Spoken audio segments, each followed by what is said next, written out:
എപ്പോഴും ഒരു വ്യക്തിയുടെ ജീവിതത്തിൽ സമാധാനവും സ്വസ്ഥതയും നൽകുന്ന ഒന്നാണ് ദൈവസാന്നിധ്യം. ദൈവസാന്നിധ്യം ഒരുവൻ അനുഭവിക്കുന്നുവെങ്കിൽ അവൻ്റെ ജീവിതത്തിൽ സമാധാനവും സന്തോഷവും അനുഗ്രഹവും കണ്ടെത്തുവാനിടയായിത്തീരും. യാക്കോബിൻ്റെ ലേഖനം 4-ാം അധ്യായം അതിൻ്റെ 8-ാം വാക്യം, ദൈവത്തോടടുത്ത് ചെല്ലുവീൻ, എന്നാൽ അവൻ നിങ്ങളോടും അടുത്തു വരും. പാപികളെ കൈകളെ വെടിപ്പാക്കുവീൻ. അതെ, ദൈവം എപ്പോഴും ഇഷ്ടപ്പെടുന്ന ഒന്നാണ് തൻ്റെ മക്കൾ കൈകളെ വെടിപ്പാക്കി വിശുദ്ധിയിലും സത്യത്തിലും ജീവിക്കുക എന്നത്. അതിലെല്ലാം ഉപരിയായി ദൈവം തൻ്റെ മക്കളെക്കുറിച്ച് ആഗ്രഹിക്കുന്ന ഒന്നാണ് ദൈവത്തോടടുത്ത് ചെല്ലുവീൻ. അങ്ങനെ നാം ദൈവത്തോടടുത്ത് ചെല്ലുമ്പോൾ ദൈവം നമ്മോടും അടുത്തു വരും.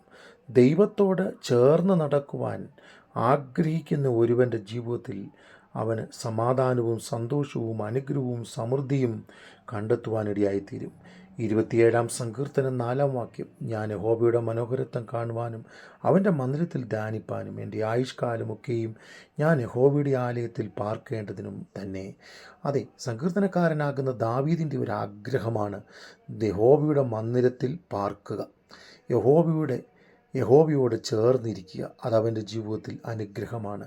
അതേ, പുതിയ നിയമം പഠിക്കുമ്പോൾ നമുക്ക് കാണുവാൻ കഴിയുന്നത് മത്തായിയുടെ സുവിശേഷം 6-ാം അധ്യായം 33-ാം വാക്യം, മുൻപേ അവൻ്റെ രാജ്യവും നീതിയും അന്വേഷിപ്പീൻ, അതോടുകൂടെ സകലതും നമുക്ക് ലഭ്യമാകും. നമ്മുടെ ജീവിതത്തിൽ നാം എന്തെല്ലാം നേടിയാലും നാം കർത്താവിൻ്റെ രാജ്യവും നീതിയും അന്വേഷിച്ച് മുൻപോട്ട് പോകുവാൻ തയ്യാറാകുമെങ്കിൽ വലിയ സമാധാനവും സന്തോഷവും നമ്മുടെ ജീവിതത്തിൽ നേടുന്ന എല്ലാത്തിനേക്കാളും വിലയുള്ളതും അതുതന്നെ ആയിരിക്കും എന്ന് നാം മറന്നു പോകരുത്.